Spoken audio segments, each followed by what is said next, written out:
and welcome to CheersToFearYT, where we take horror films and turn them into drinking games. We're your two hosts. I'm Alex. And I'm Tucker. Today, we will be making a drinking game for Candyman, made in 1992 and directed by Bernard Rose.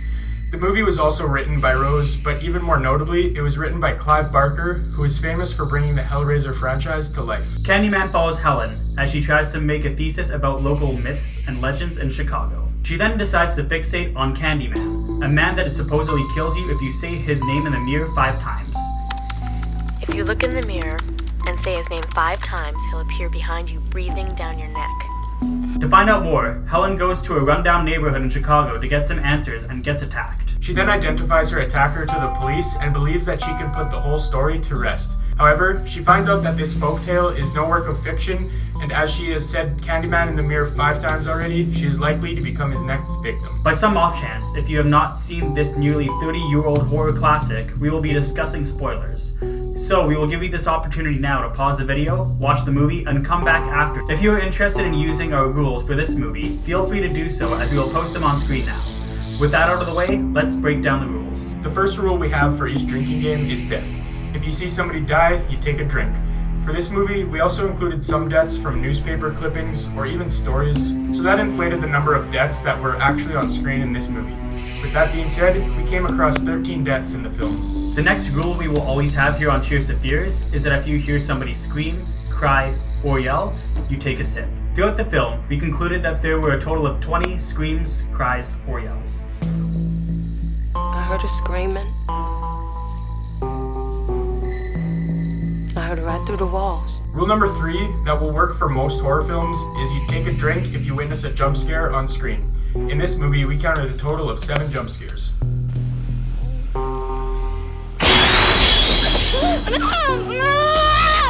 On to the rules that are exclusive for Candyman, starting with, of course, whenever Candyman is said, you take a sip. It was no surprise that Candyman was said quite a few times considering the amount of people that died in this movie. Have you ever heard of Candyman? No.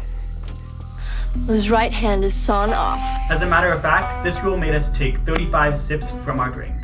Rule number 5 is a rule that reminds us of a Nicolas Cage classic, The Wicker Man. What is that? What is that? What is it? Oh, no, not the beast! Not the beast! Ah! That rule is you must drink if you see any bees on screen.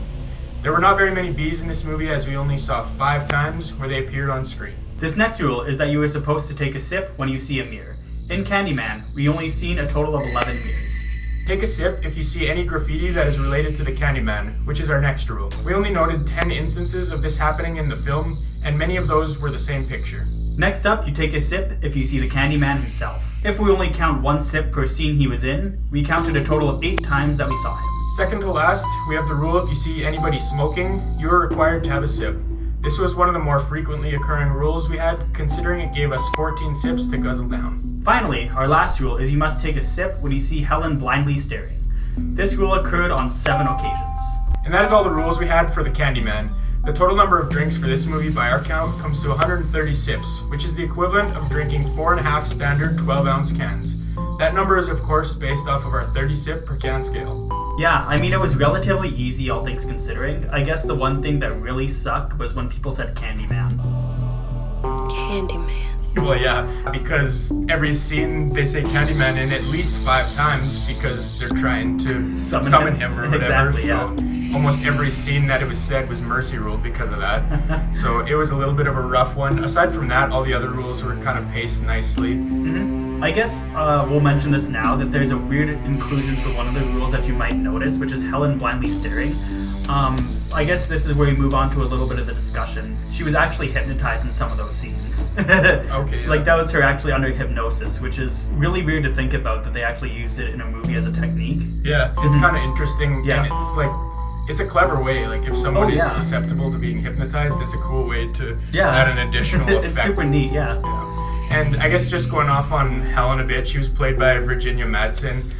I felt like her acting was really good. Oh, yeah. She played that role really well. And as a character, she has lots of depth from working on the thesis with her friend and putting herself in dangerous situations. It's almost like she seeks the truth over her own well-being, I guess. Yeah.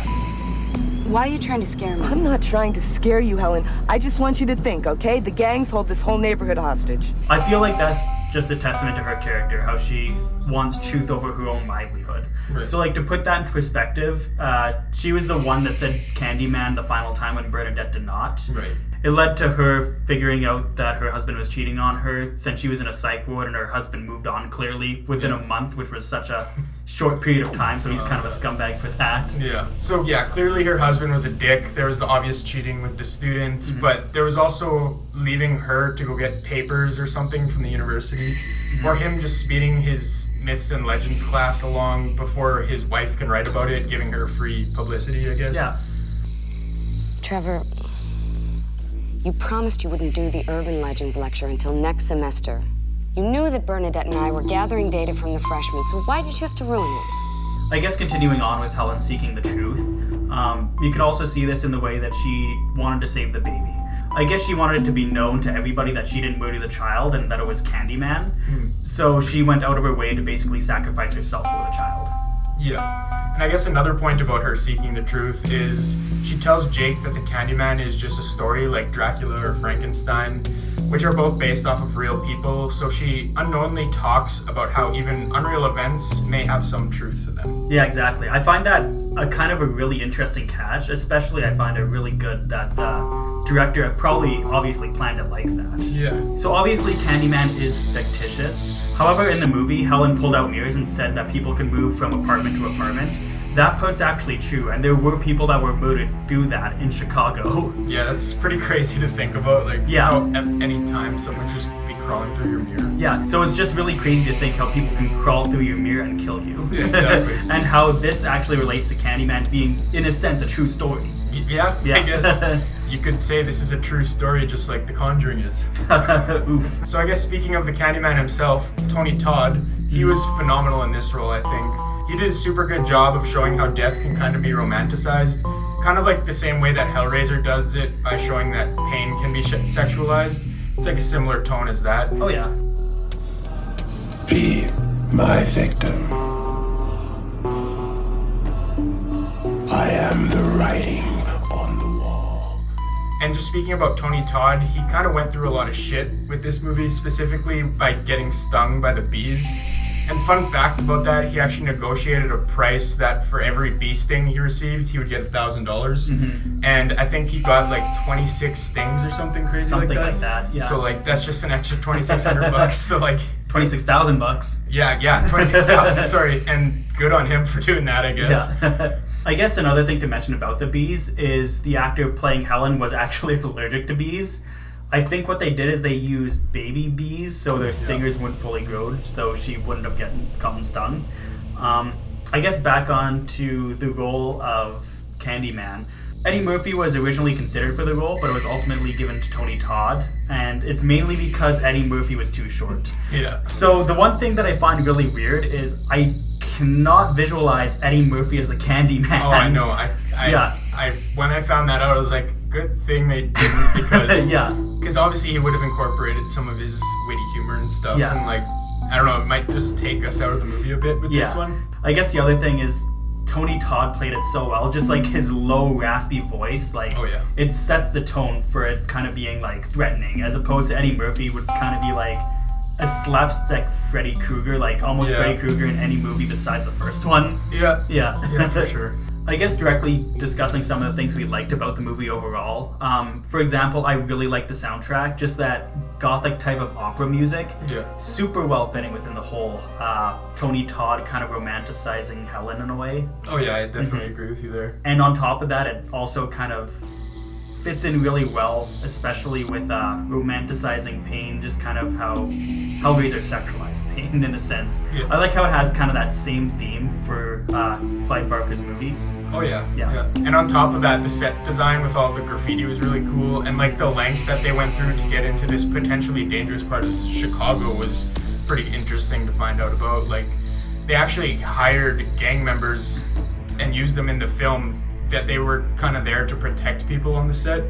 So that was kind of crazy to find out, and interesting, I guess, in a good way to put yourself in a dangerous area of the city because you got the gang members there to protect you. So I guess that was another clever move they used to get that shot, to get those shots. I guess another interesting fact about the movie is Billy, from the very beginning of the movie, he was, I guess, Sam Raimi's brother. So that's pretty interesting. Yeah. So I guess on top of that, just to close things off, overall thoughts on the movie? I thought it was really good, and obviously there's a reason that it's a horror classic. Mm-hmm. Like, the characters were solid, the overall plot was easy to follow and super intriguing on top of it all. And like the two leads with Helen and Candyman, like they were super engaging and interesting to follow, and like overall it's, like I said, there's a reason that it's a classic and lives up to this day, I guess. Yeah. I guess another thing to say with the movie is I remember watching it for the first time, like I didn't really carry a lot over, but rewatching it, it's definitely a lot better than I remember. Like this movie definitely holds up. Yeah, I agree. And like I go long periods without watching it, but every time I go back to watch it, it's good every time. I feel like it's always better than I remember almost. Yeah. Since we're done with our final remarks, we'll move on to the awards ceremony, where we award one not-so-lucky nominee the Darwin Award. This award goes out to a character who made a stupid decision that resulted in them getting killed, somebody else getting killed, or simply resulting in something bad happening that could have been easily avoided. This award can also be given to a character that is just plain dumb. Here are the nominees. Today's first nominee is Helen for summoning Candyman, as she would have lived if she did not. Candyman, Candyman, Candyman, Candyman. Candyman. She also decided that it was a good idea to pick up the murder weapon when Anne-Marie's dog was slain. Next up is Trevor for being a cheating scumbag and expecting to get away with it when his wife was locked up in a psych ward. Finally, there's Dr. Burke, who gives Helen permission to summon Candyman, who ended up killing him. And the winner is Helen for picking up the murder weapon. Also for being the main cause of the entire second act, including getting her friend murdered, the killing of the dog, and the kidnapping of a baby. And with all that being said, we hope you enjoyed our look into the original Candyman movie. If you end up playing the game alongside the movie, or if you have any feedback or suggestions, let us know in the comments below. Also, let us know in the comments, what's your favorite thing about this movie? Make sure to like and subscribe to the channel so you don't miss the next week's episode, where we are going to be making a drinking game for the remake of Candyman, which should be released today. If you want to check out our most recent video, click on the box on the top right. Or, if you want to see a playlist of all of our drinking games, click on the box below it. Thanks for tuning in, and this is us saying, Cheers to fears. Be my victim.